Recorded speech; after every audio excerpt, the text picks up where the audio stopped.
The rain-slicked streets of Seattle gleamed under the sodium lamps as I stepped out of the coffee shop, my heart pounding like it had that day in 8th grade when he cornered me in the locker room and spat the word fag like venom. 15 years later, there he was, Ethan Hale, broader now, his jaw sharper, but those piercing blue eyes unmistakable, standing under an awning across the street, holding a single wilted daisy like a white flag of surrender. "Alex," he called, voice cracking over the downpour. "I need to tell you I'm sorry, before you disappear again." I froze, the steam from my latte curling into the chill night air, memories flooding back in a torrent sharper than the storm. Back then, Ethan had been the golden boy of Lincoln Middle School, quarterback in the making, with a laugh that echoed through the halls and a cruelty that cut just as deep.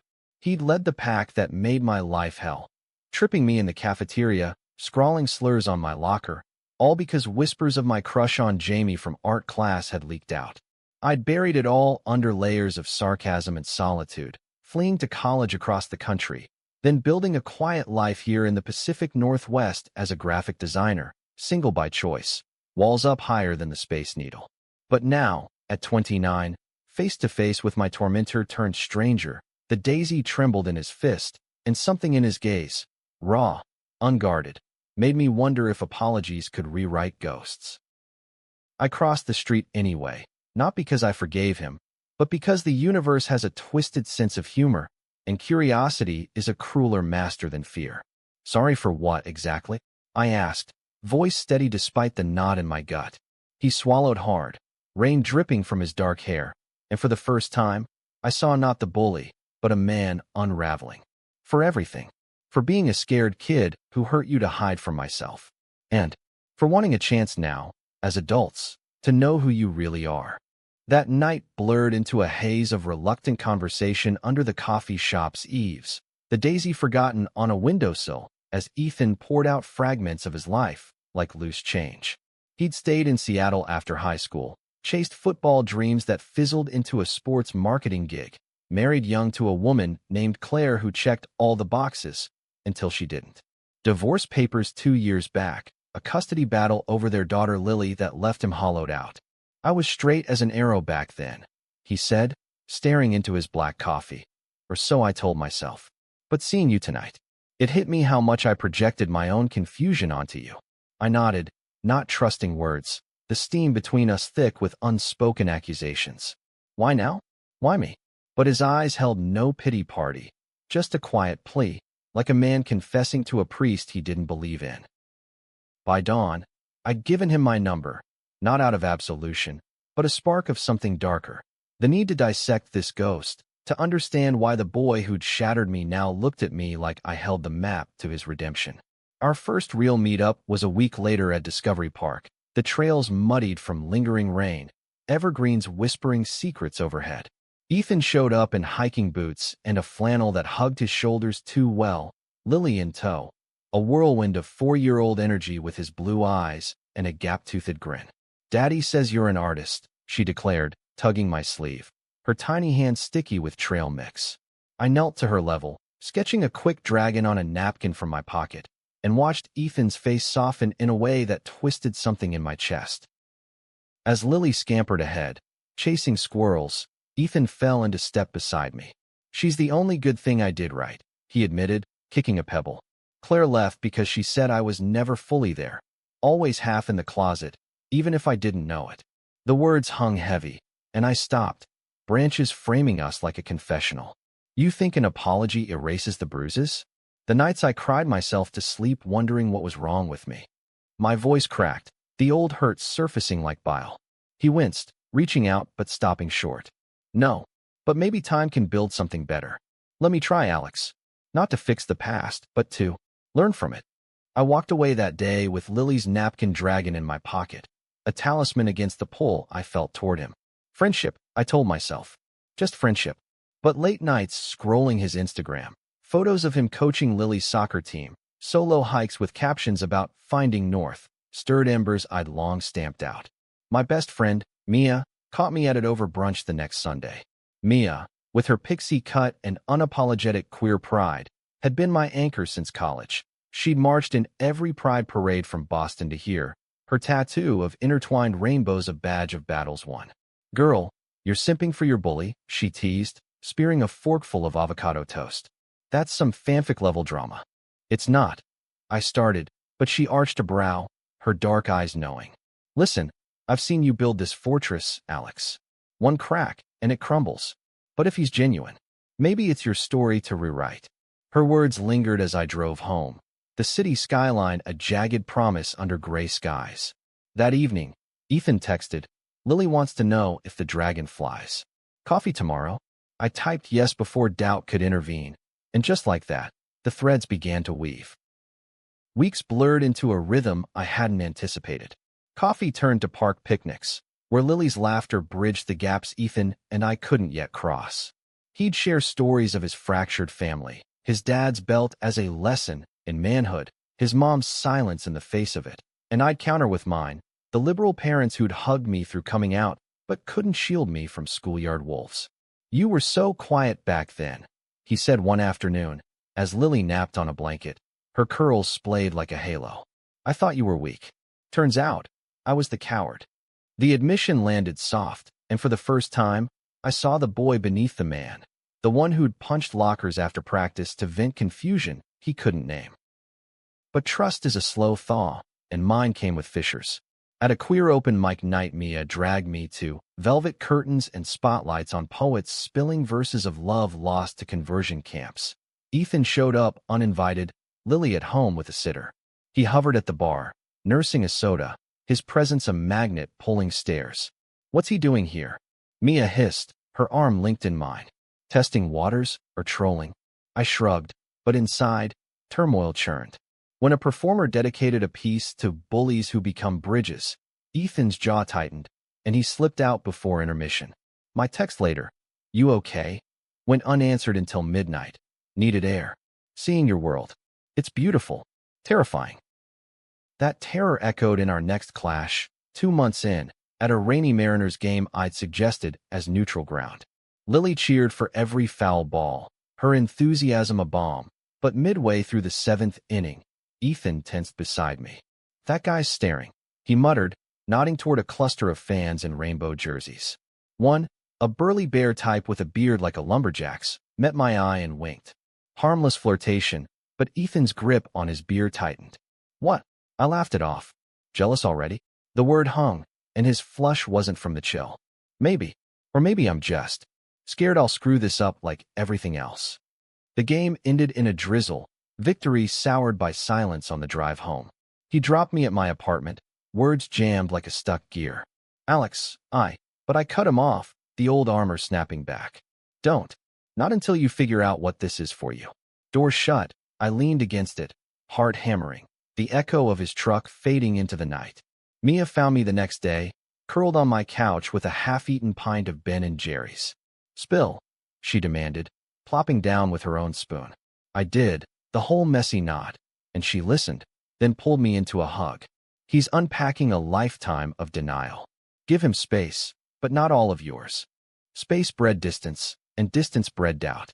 Ethan texted sporadically, updates on Lily's latest masterpiece, a crayon-scrawled heart with Alex friend in wobbly letters. But calls went to voicemail, excuses piling like autumn leaves. I threw myself into work, designing logos for a local LGBTQ+ youth center, the irony not lost on me. Crafting shields for kids like I'd been. One evening, sketching under my desk lamp, my phone buzzed with Mia's name. "Emergency brunch." Now, her voice was steel-wrapped in silk. Over Eggs Benedict at our usual spot, she slid a printout across the table, a screenshot from Ethan's company's newsletter. There he was, arm around a colleague at a gala, caption, "Hail Seal's major deal with Pride Partnership." Pride Partnership? I scoffed. Corporate rainbow washing. But Mia's eyes narrowed. "Or a step. Talk to him, Alex, before assumptions bury you both." Reluctant, I drove to his office that afternoon, the glass tower looming like a monolith of reinvention. He met me in the lobby, tie loosened, surprise flickering to relief. "You came." We ended up on the rooftop terrace, city sprawl stretching below like a veins of light. "Saw the article," I said, leaning on the railing. "Proud of you." He chuckled, bitter edge. "It's PR mostly. But yeah, It forced conversations. With my boss, who came out last year. With myself. He turned to me, wind tousling his hair. And missing you. This, us, it's the first thing that's felt real since the divorce. The confession cracked my resolve, and I let it, stepping closer. Our hands brushed, electric, and for a moment, the skyline blurred. From there, rebuilding was tentative, like learning to walk after a sprain. We started small. Movie nights at my place, Lily cross-legged on the rug with popcorn, debating Pixar endings. Ethan opened up about his first crush, a teammate in high school, stolen glances in the showers that he drowned in beer and bravado. I picked on you because you were brave in ways I couldn't be, he said one night, credits rolling on Inside Out. Lily asleep on his lap. I traced the scar on his knuckle from some forgotten fight. Brave? I was surviving. Our eyes met, and the air thickened, charged with what-ifs. But shadows lingered. Mia's birthday bash at a Capitol Hill bar, neon signs pulsing to synth beats, bodies swaying in a tapestry of glitter and leather, tested us. Ethan arrived late, Lily with his sister, his button-down crisp but eyes scanning like a cornered animal. Too much? I asked, handing him a gin and tonic. He shook his head, but his smile strained. Midway through, as a drag queen lip-synced Gaga with fierce grace, a guy sidled up to me, tall, tattooed, easy charm. Dance. Before I could answer, Ethan's hand clamped my shoulder, possessive. He's good, the stranger said, backing off with a laugh, but the damage rippled. Outside, under streetlights, words erupted. You can't just mark territory like that. I snapped, shrugging free. I'm not your experiment. His face crumpled. It's not. God, Alex, I'm terrified of losing this before it starts. Of being that guy again. Rain threatened again, mirroring the storm between us. I softened, just enough. Then fight for it, right? Trust me to choose you. He nodded, pulling me into a hug that smelled of gin and pine, our hearts sinking in the downpour. As autumn deepened, leaves carpeting Fremont's streets in crimson, our bond deepened too. Ethan joined me at the youth center's volunteer paint night, his broad hands steady on brushes as teens shared stories of family rejections and first loves. One kid, Javier, barely 16 with eyeliner smudged from tears, latched onto Ethan. How'd you know? He whispered during a break. Ethan glanced at me across the room, voice low. I didn't.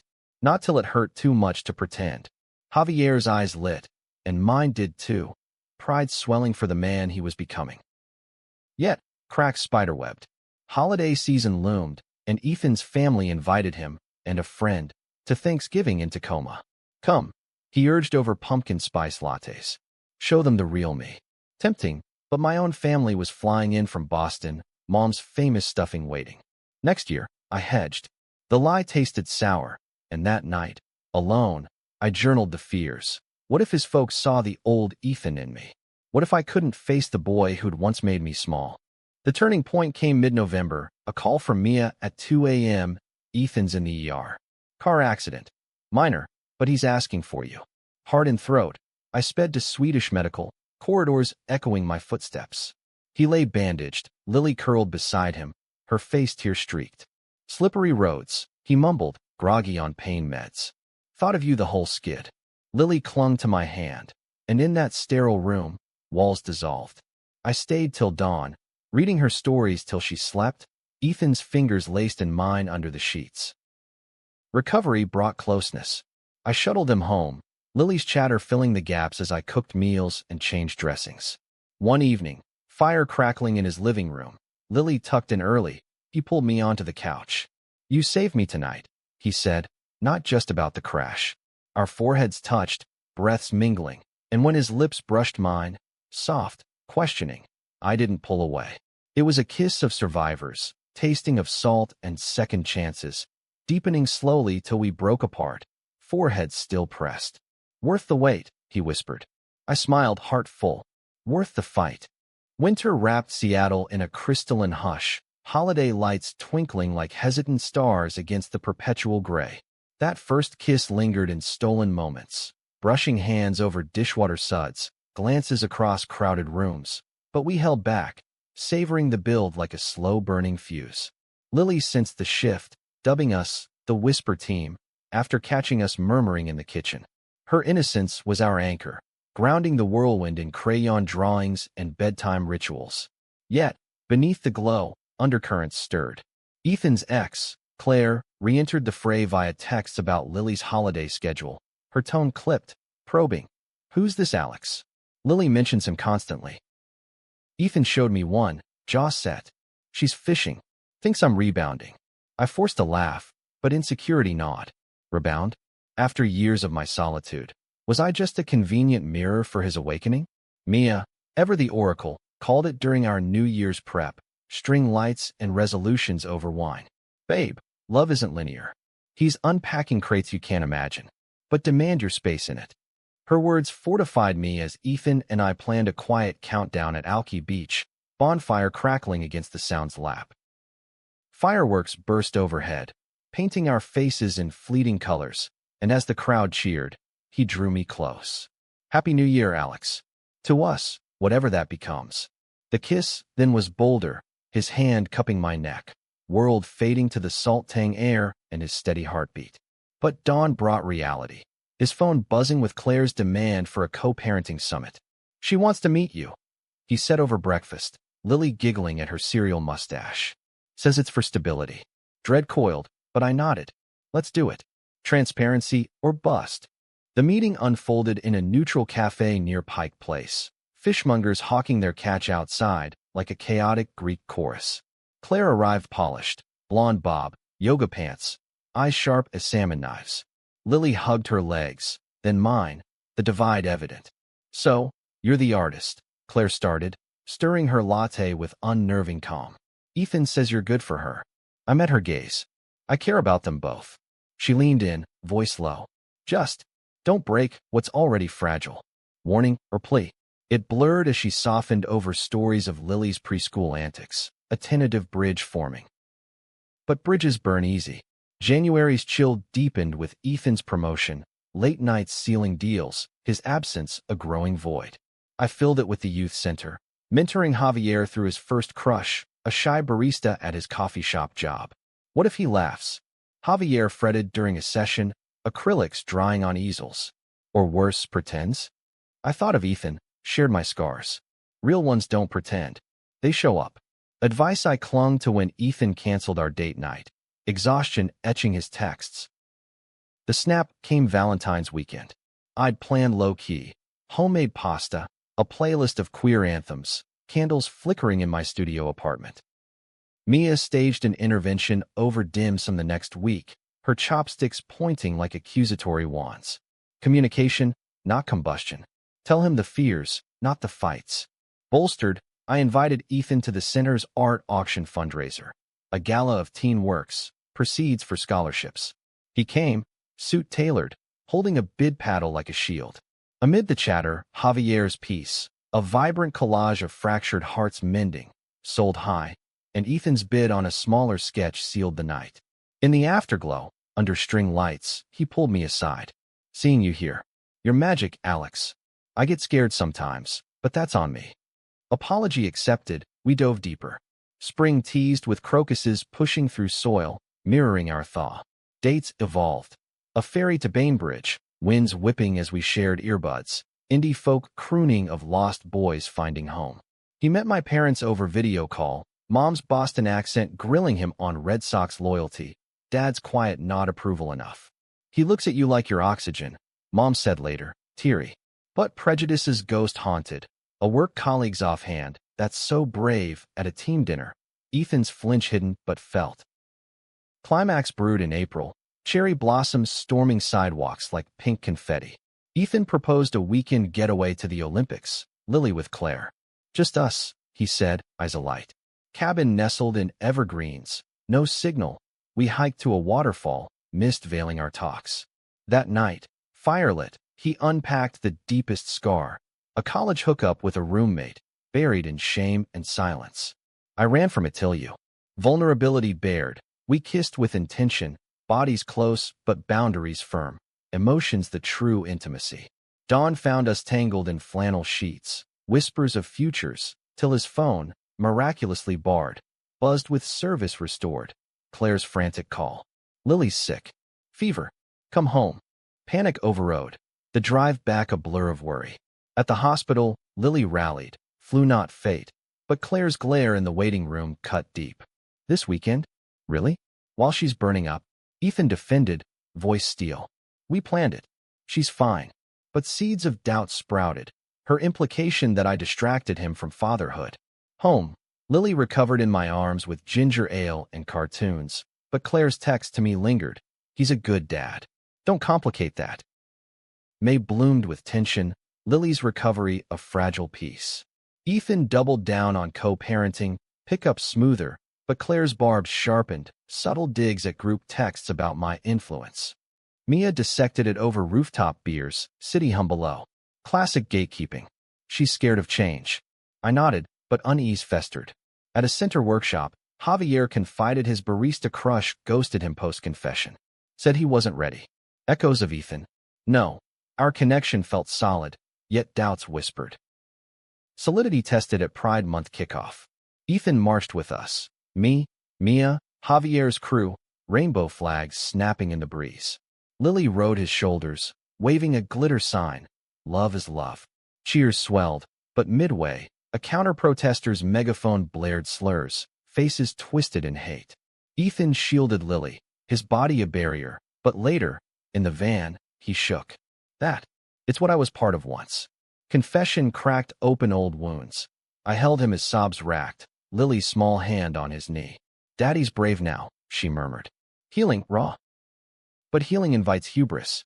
June's solstice brought Ethan's company retreat, a lakeside lodge, team-building charades by bonfire. He invited me as +1, a bold step. Colleagues were welcoming. High fives, queer ally pins glinting. But one exec, silver-haired Tom, pulled Ethan aside post-toast. Whispers carried. Great work, hail.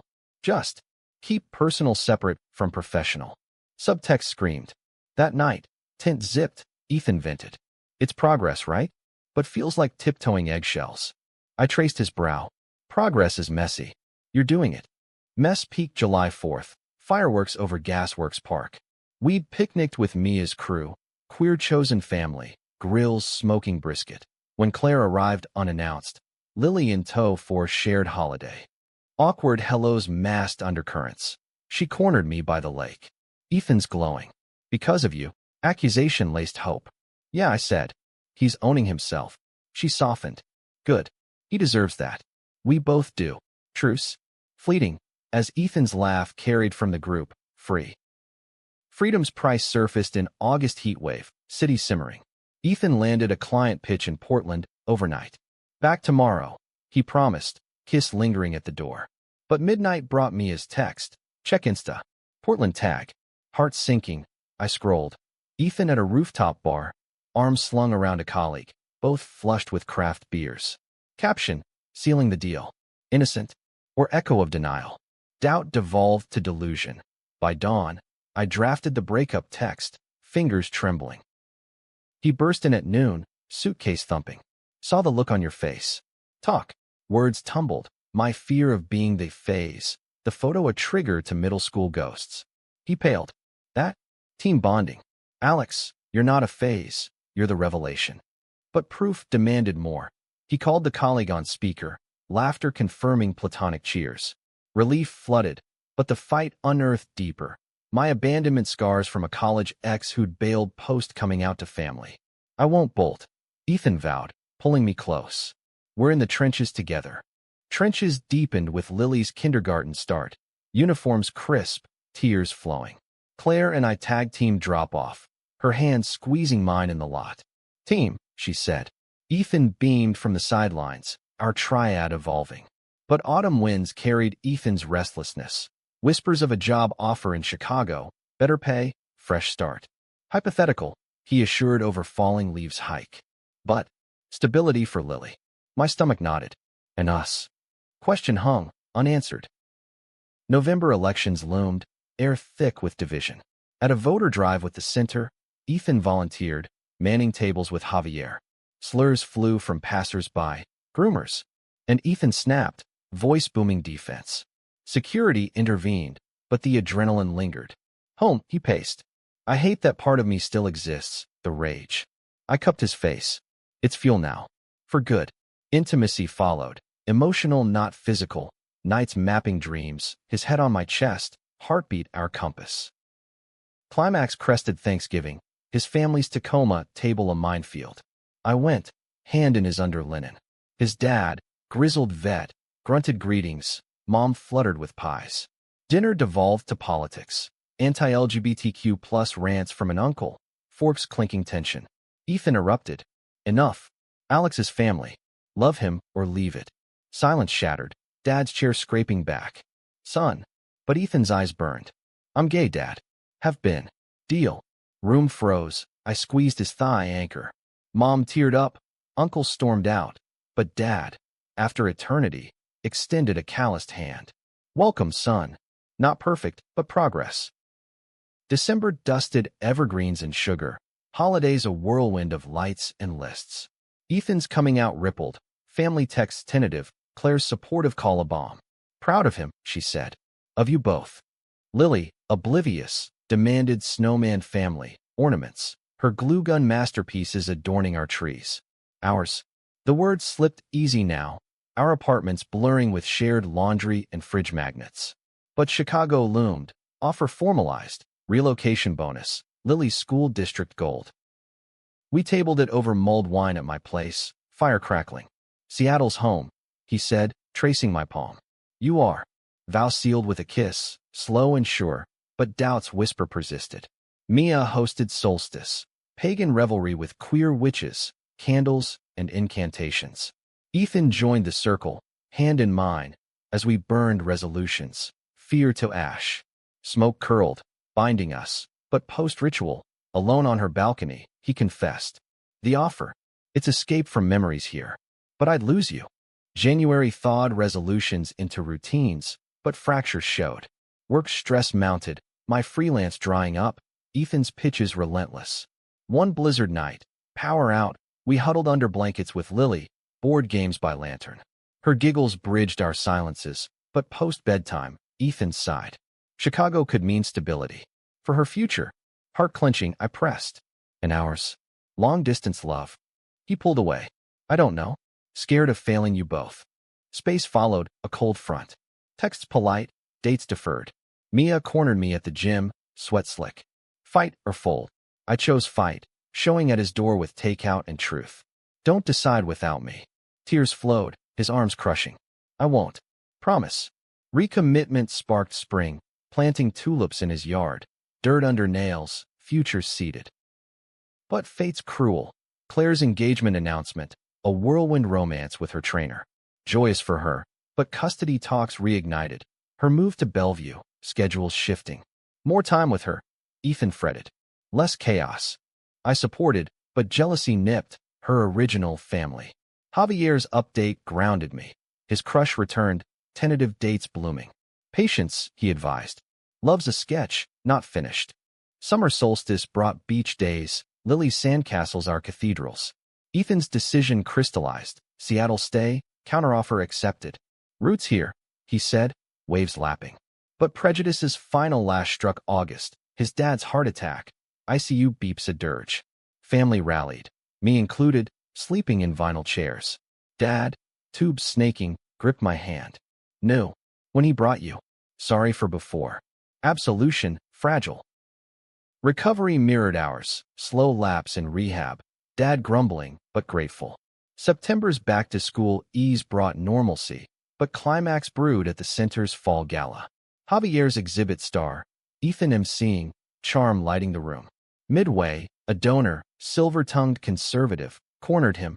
Admirable cause, but, personal life aside, Ethan, mic in hand, went live. My personal life? It's love. Same as yours. Room erupted applause. Backstage, I kissed him fierce. Hero. Yet heroes falter. October rains returned with Ethan's burnout. Sleepless, snappish. Too much, he admitted one storm-lashed night. Dad, work us. I held space, suggesting therapy. He balked, not weak, but relented, sessions uncovering buried rage. Progress painful, but ours. November's election night. Results a queer rights rollback gut punch. We protested, signs aloft, voices hoarse. Home, exhausted, Ethan broke. World's crumbling. How hold on? I pulled him close. Each other. December's lights twinkled hope, Lily's school play, her shepherd in nativity, our joy. Post-curtain, Claire hugged us. Family, she whispered. Winter's grip loosened to spring's promise, but our arc peaked in a misunderstanding's maelstrom. March madness. Ethan's promotion demanded travel, my portfolio landing a big client, deadlines colliding. A forgotten pickup for Lily, me stuck in meetings, him in Denver, erupted via Claire's furious call. She's waiting, crying. Guilt lashed. Home, Ethan exploded. I can't do it all. Words flew. You're choosing career over us. Doors slammed, silence deafening. Mia mediated over coffee, her wisdom sharp. Triggers, not truths. I apologized first, Ethan following, therapy tools in tow. We're human, he said. Flawed, but fighting. Reconciliation deepened intimacy. Weekend retreats. No Lily, just us hiking Sol Duc. Hot springs steaming vulnerabilities. There, under stars, he proposed. Not ring, but words. Build a life? Together? Tears, yes. Future sketched. But conflict crested May. Lily's birthday party a powder keg. Claire's fiancé, Mark? Burly, affable, charmed, but uncle's +1.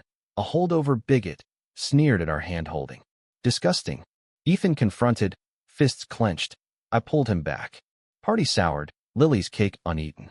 Home, rage vented. I won't shield her from hate forever. I held him. We teach her strength. June pride swelled redemptive. Marching as family, Lily on float tossing petals. Cheers drowned old echoes. Ethan's speech at the rally, voice steady. From bully to ally, to loved. Change starts here. Crowd roared, my heart swelled. Post-march, beach bonfire with Mia, Javier, Claire's crew, tapestry woven. Yet, high tide recedes. July heat wave trapped us indoors. Ethan's restlessness resurfacing. Whispers of what if for bigger cities. Not Chicago, he swore. But growth. Doubt flickered. I voiced it during a blackout dinner, candles guttering. Am I enough anchor? He knelt. You're the harbor. August solar eclipse shadowed doubts. Viewing party at the center, totality a metaphor. In darkness, Ethan's hand found mine. Light returns. September's harvest brought harvest. My exhibit opening, Ethan's keynote support. Jaws dropped at his toast. My muse, my mirror. Love, public. October's foliage turning points too. Dad's full recovery barbecue. Grills smoking, stories swapped. Uncle absent, but bridges mended. November's gratitude circle, Lily leading. Thankful for seconds. Climax's echo faded to denouement December 12th. Anniversary of our rain-soaked apology. Snow-dusted Seattle rare, city hushed. We retrace steps, coffee shop, park, Lily sledding, laughter echoing. At the awning, Ethan knelt, ring glinting, simple band, engraved second chance. Marry me? Rewrite forever. Tears froze on cheeks. Yes, fierce. Vows whispered under evergreens, family encircling. Mia officiating, Claire toasting, Javier sketching. No perfection, but presence.